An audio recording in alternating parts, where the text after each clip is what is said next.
tudo bem com vocês? Vamos continuar nosso estudo de Direito Administrativo.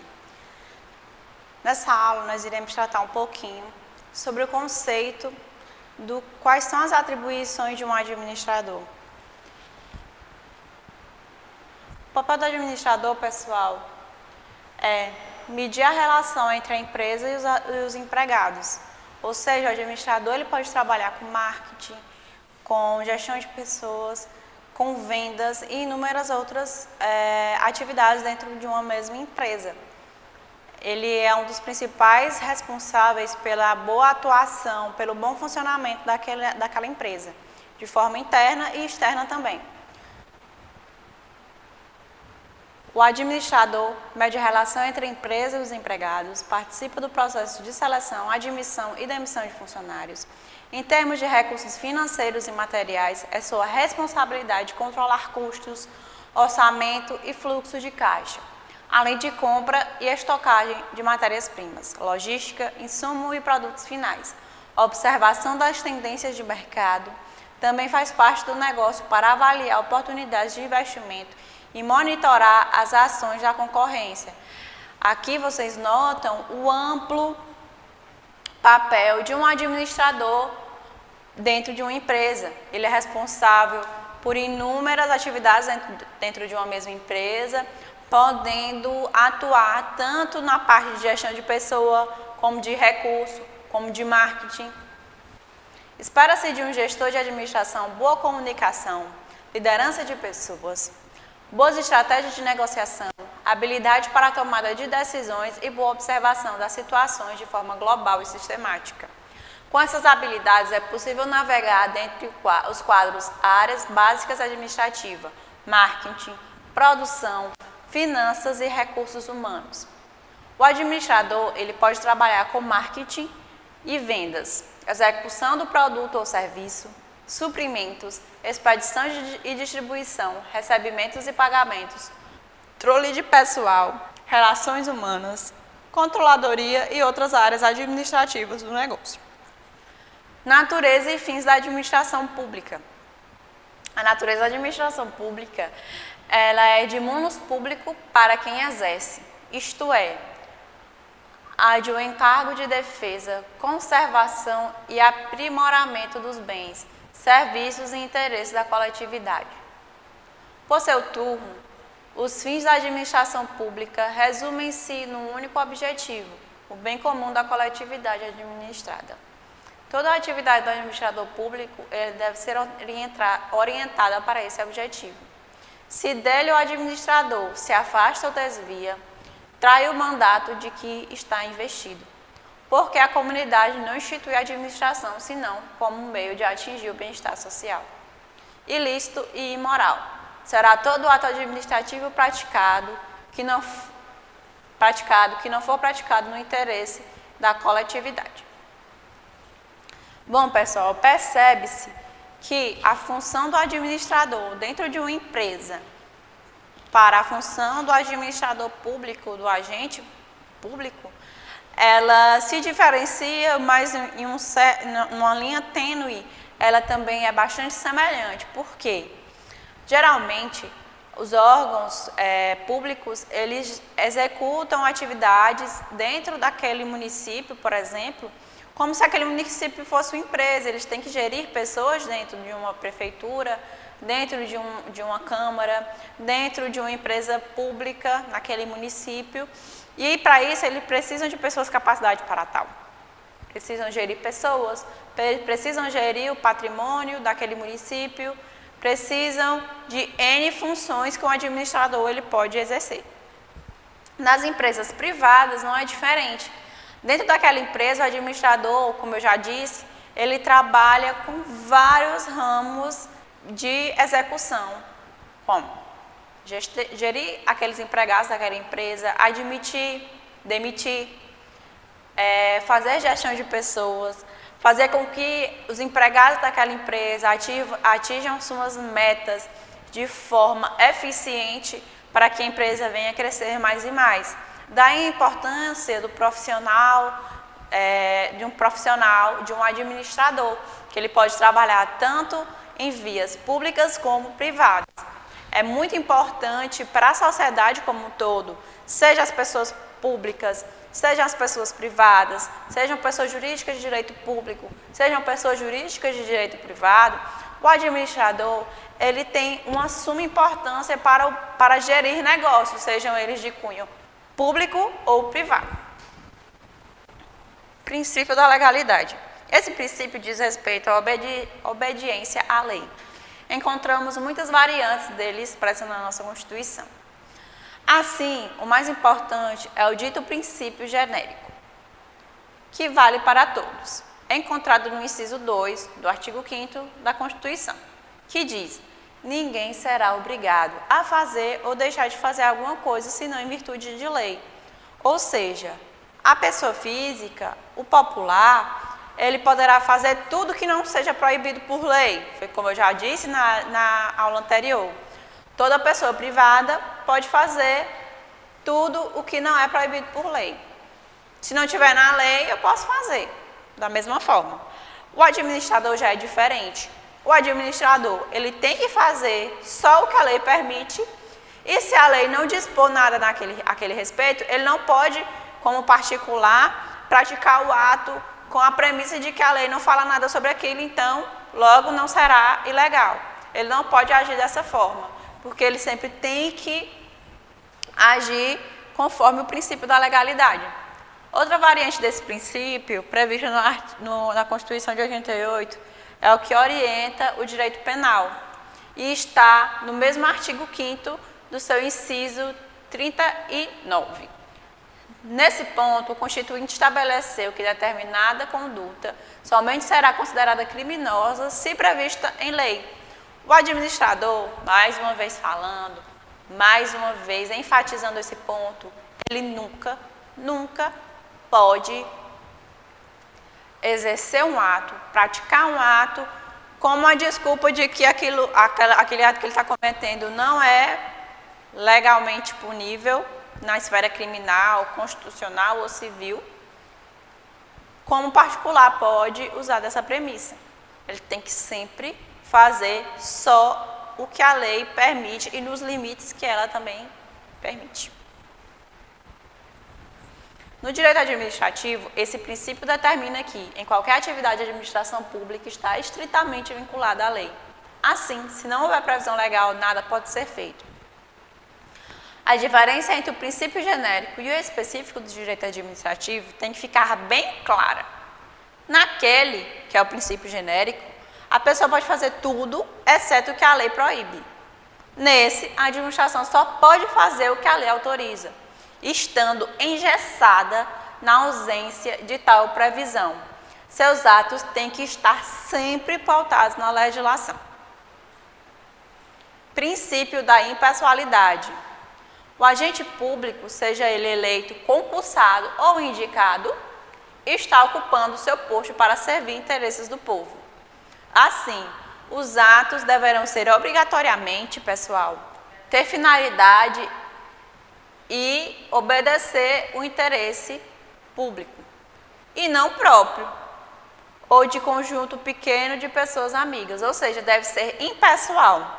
Se o administrador, por exemplo, ele decide construir ou asfaltar uma via pública para valorizar um bem seu, ou de um familiar, ou de um amigo, ele está agindo de forma pessoal, ele está querendo aumentar o valor desses bens imóveis, sejam a seu favor ou a favor de terceiro.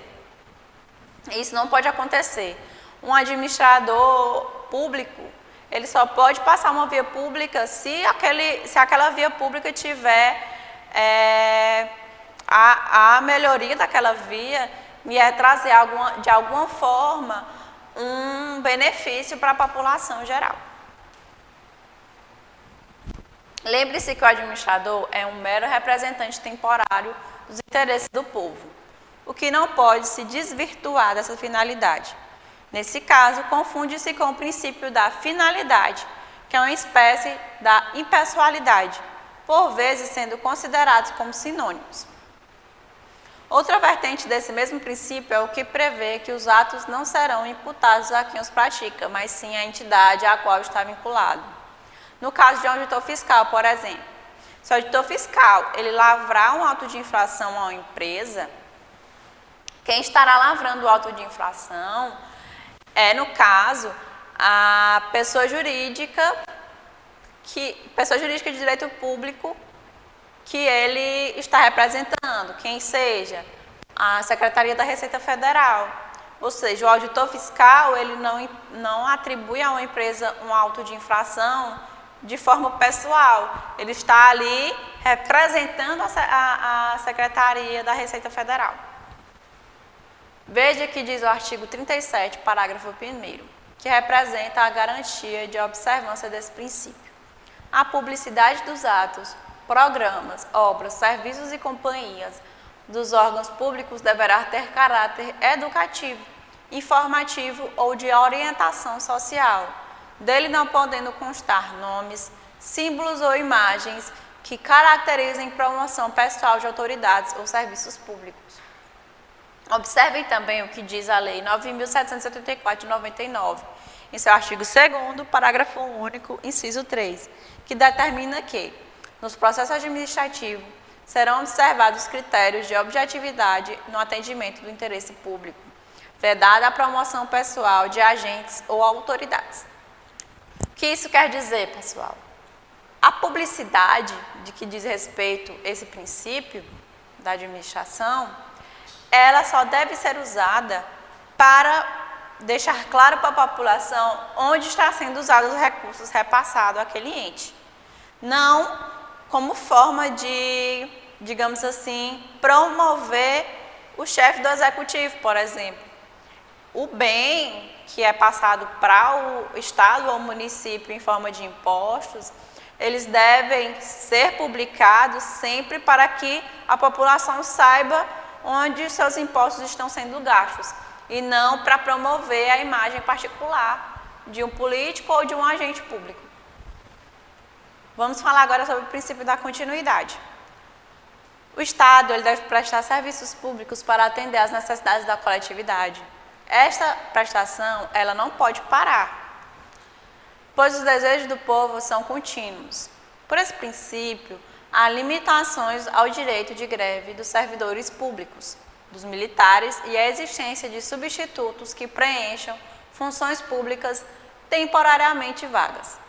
No campo dos contratos administrativos, podemos ver que também esse princípio se faz notar. Aquele que contrata com a administração pública não pode invocar specium non adimplentes contratos, exceção de contrato não cumprido, previsto no artigo 476 e 477 do Código Civil. Ou seja, ainda que não receba pelo pagamento devido, deve continuar prestando serviço público delegado, em regra por 90 dias, com fulcro no artigo 78, inciso 5º da Lei de Licitações 8.666 de 93. Existe ainda a possibilidade de encapação da concessão do serviço público. O princípio da continuidade, ele diz respeito à indisponibilidade do interesse público também, porque serviços que são prestados para a comunidade, eles não podem ser interrompidos, por exemplo, pela falta de pagamento pelo poder concedente. Um exemplo, uma prefeitura contrata uma empresa de saneamento básico para o seu município. Entende? Suponha que a prefeitura, por motivos desconhecidos ou por motivos de falta de verba, né, naquele mês, deixe de pagar o combinado contratualmente com essa empresa. O que essa empresa pode fazer? Nada, ela deve continuar prestando um serviço por até 90 dias, até que essa situação financeira seja regularizada. Ela não pode simplesmente deixar de prestar o serviço de saneamento básico para aquele município com a justificativa de que não foi paga, porque a população ela precisa desse saneamento de forma contínua. É uma coisa que não pode parar. Da mesma forma, as prestações de serviços hospitalares, por exemplo, a população não pode ficar esperando o município pagar a uma empresa que seja terceirizada na prestação de serviços hospitalares para que ela volte a usar os serviços médicos, né? Então, essas empresas, elas devem esperar até 90 dias para que a sua situação seja regularizada.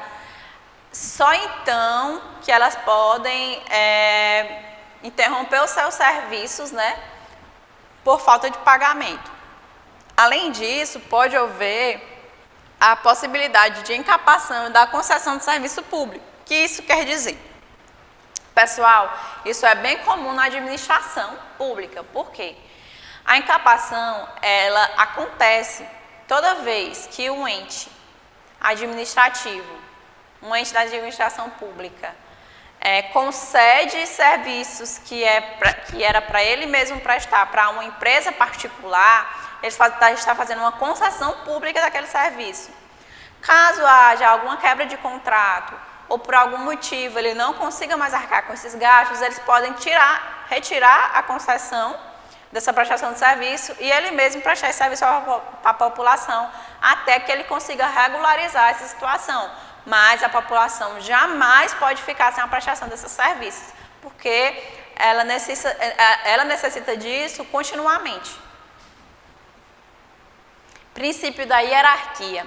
Os órgãos da administração pública devem ser estruturados de forma tal que haja uma relação de coordenação e subordinação entre eles, cada um titular de atribuições definidas na lei.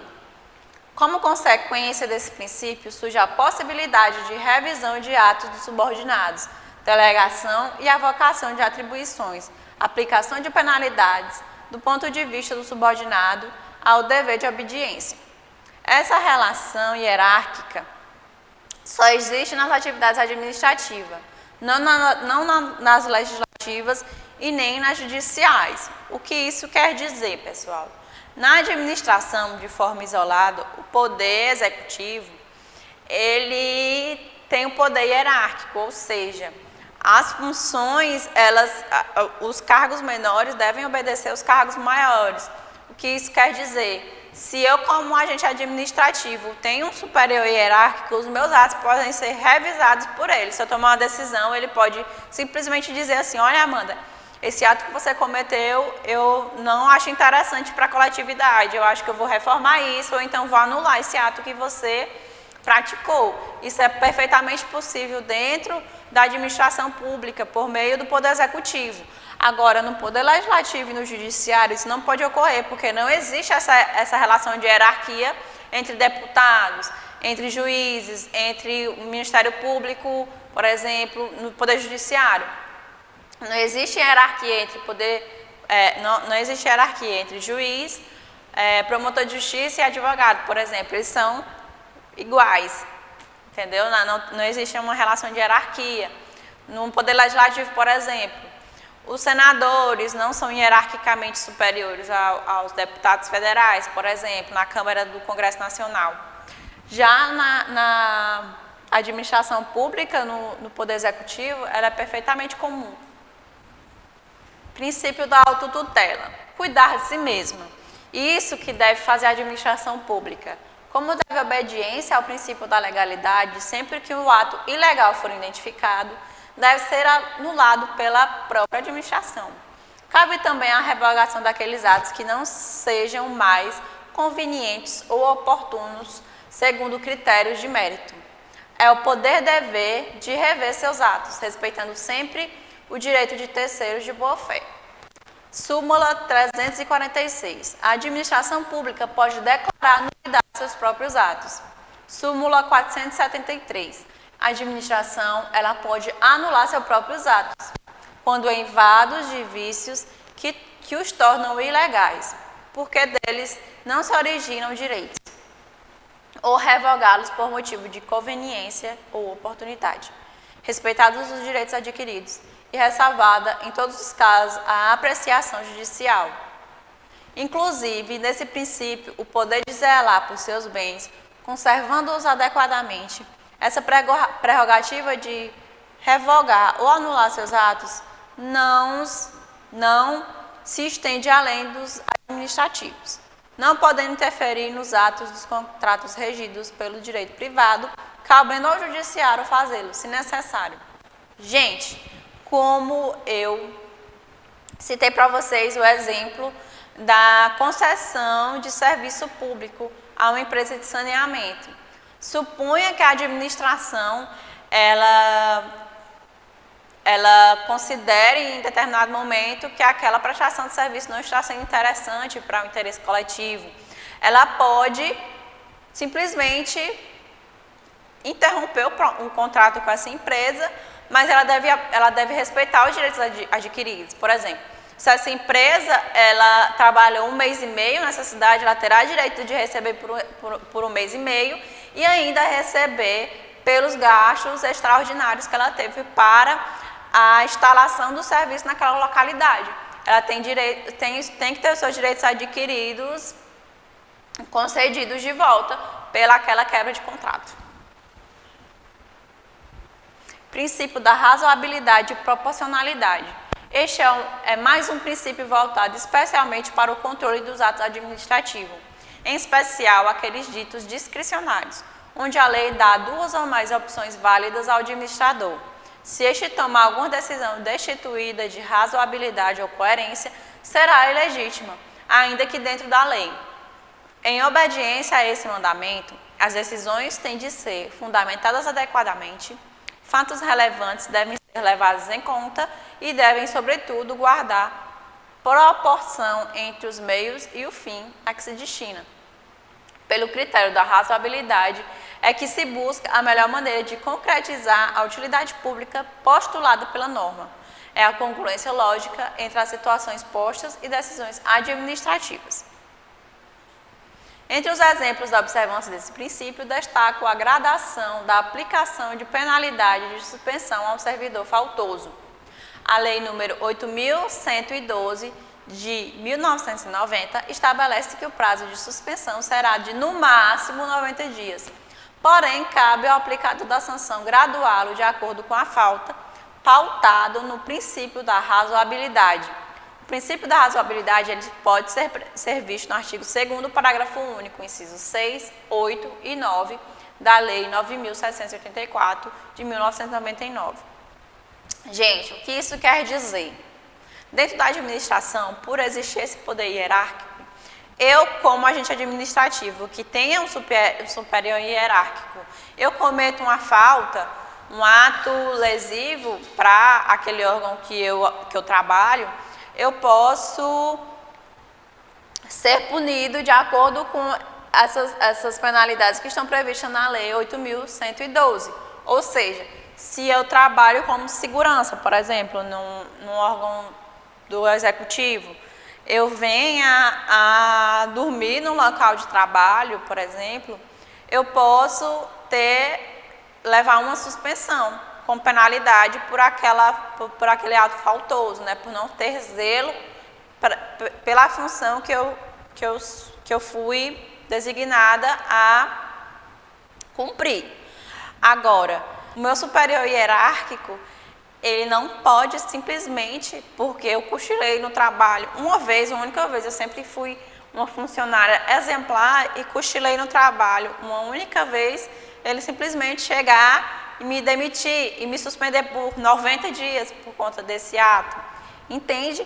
É isso que diz respeito ao princípio da razoabilidade e da proporcionalidade. As penalidades aplicadas ao administrado, que seja inferior no que diz respeito à hierarquia, ele deve ser aplicado de forma proporcional. Ora, se a Amanda dormiu no serviço por 2 minutos, por exemplo, por estar muito cansada, não sei, eu não posso simplesmente falar, mas eu tirei um cochilo de 2 minutos, eu vou te suspender por 120 dias. Isso não existe. Isso seria uma penalidade desproporcional ao ato que eu cometi. Continuando, o parágrafo único do artigo 2, os processos administrativos eles serão observados, entre outros, os critérios de adequação entre meios e fins, vedada a imposição de obrigações, restrições e sanções em medida superior àquelas estritamente necessárias ao atendimento do interesse público, observância das formalidades essenciais à garantia dos direitos dos administrados, adoção de formas simples, suficientes para propiciar adequação, grau de certeza, segurança e respeito aos direitos dos administrados. A inobservância desse princípio da razoabilidade e da proporcionalidade implica nulidade do ato, mais uma vez utilizando desse mesmo exemplo de segurança noturna. Por exemplo, se eu, por acaso, exercesse um papel de segurança noturno, viesse a dormir no meu horário de expediente e sofresse uma suspensão, né? Por esse motivo, por essa falta. Caso, depois de passado esse tempo de suspensão, eu ter voltado a minhas atribuições, voltado a exercer as minhas funções, no meu turno tenha sido o prédio onde eu sou responsável pela segurança tenha sido invadido por terceiro furtado, eu posso ser demitida por justa causa, porque vai ficar subentendido que eu não zelei de forma que eu deveria por aquele prédio. Então, é perfeitamente cabível que o meu superior, dessa vez, possa me demitir, porque eu não cuidei de algo que eu estava, que foi atribuída a função a mim para ser exercido. Princípio da motivação. Cada decisão tomada pela administração pública deve estar fundamentada pelas razões de fato e de direito que levaram a ela. O STF ele já decidiu que a motivação é necessária em todo e qualquer ato administrativo. Ela terá detalhamento maior ou menor conforme o ato que seja vinculado ou discricionário. Porém, não se admite mais que este seja imotivado, como parte da doutrina clássica defendida. A Lei número 9.684, nos seus artigos 2º, parágrafo único, 7 e 50, prevê. Artigo 2º, parágrafo único. Os processos administrativos serão observados, entre outros, os critérios de indicação de pressupostos de fato e de direito que determinarem a decisão. Esse princípio da motivação, ele resguarda que o agente administrativo, ele não pratique atos visando, por exemplo, benefícios particulares. Por exemplo, toda vez que um gestor público ele decide fazer uma licitação, por exemplo, para construir um bem público, para construir um hospital, ele tem que apresentar a finalidade daquela obra, né, que no caso é atender a população com serviços hospitalares, e a finalidade, por que está sendo construído naquele local, qual é a viabilidade daquela obra. Ele não pode simplesmente da sua cabeça decidir fazer uma obra e não fundamentar o motivo e a finalidade pelo qual ele está pretendendo executar a construção desse hospital. Princípio da igualdade. Já que todos são iguais perante a lei, por disposição expressa na Constituição, no artigo 5º, perante a administração pública, todos também devem receber o mesmo tratamento impessoal, igualitário e isonômico. Naturalmente, esse princípio não é absoluto. Cabe à administração pública o regramento para a fruição dos serviços públicos, o que não fere este princípio. O que está vedado é a existência de privilégios ou favorecimentos de uns em detrimento de outros. Bons exemplos são a exigência de concursos públicos para ingresso nos quadros de pessoal da administração, bem como as regras de licitação para aquisição de bens ou serviços. Ou seja, a administração, assim como os outros poderes, eles devem tratar todos de forma igualitária. Ou seja, é por isso mesmo que às vezes a administração ela faz concursos públicos para que possa empregar pessoas, para que não tenha um fim de favorecimento pessoal com a empregação desses funcionários. Destaco que esse princípio também deve ser observado em conjunto com o princípio da razoabilidade, que orienta o exercício dos mesmos nos concretos. Assim, a exigência de altura mínima num determinado concurso pode ferir a isonomia e em outro não. Tudo vai depender da justificativa e da razão. Ou seja, se o concurso que eu estou exercendo não há necessidade que eu tenha uma estatura mediana ou alta, eu não posso ser desclassificado pela minha baixa estatura. Agora, se for uma função, se aquele concurso que eu prestei, a função, caso eu venha a ser aprovado nesse concurso, requeira que eu tenha uma estatura mediana ou alta, eu posso ser sim excluído desse concurso e isso não estará desrespeitando o princípio da igualdade. O princípio da segurança jurídica, pessoal, ele diz respeito ao princípio da estabilidade das relações jurídicas. Ela revela a importância de ter uma certa imutabilidade ou certeza de permanência dessas relações jurídicas, visando impedir ou reduzir as possibilidades de alteração dos atos administrativos, sem a devida fundamentação. Assim, busca evitar as constantes mudanças de interpretações da lei feitas pela administração, bem como evitar que sejam invalidados seus atos sem justa causa, causando prejuízo a terceiros de boa fé. Muitas vezes é menos prejudicial manter um ato eivado de algum pequeno vício formal, convalidando-o e aproveitando seus efeitos jurídicos, do que invalidá-lo. É um atributo da autotutela, que a gente estudou, da autoexecutoriedade, que o administrador, ele pode, quando ele constatar algum vício de forma no ato administrativo, ele pode simplesmente consertar esse vício, para que a população ela tenha segurança jurídica nos atos administrativos. Cada errozinho, se for desfazer todos os atos já feitos pela administração pública, seria uma insegurança jurídica, porque a população ela não teria certeza se esses atos que são prestados pelos administradores públicos teriam uma continuidade, eles ficariam de forma inseguras, estariam com seus direitos insegurados e não segurados, como é o objetivo da administração. Princípio do devido processo legal. O princípio do devido processo legal diz respeito que ninguém será privado da liberdade de seus bens sem o devido processo legal.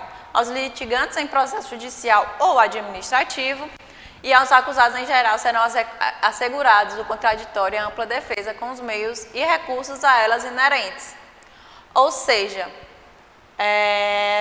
todo processo, seja ele judicial ou administrativo, ele deve seguir os seus procedimentos, ele tem que ser cumprido suas etapas e deve existir a possibilidade das partes envolvidas terem como apresentar as provas de que aquele ato não aconteceu e a ampla defesa, que é defender-se do que está sendo imputado a ele naquela situação.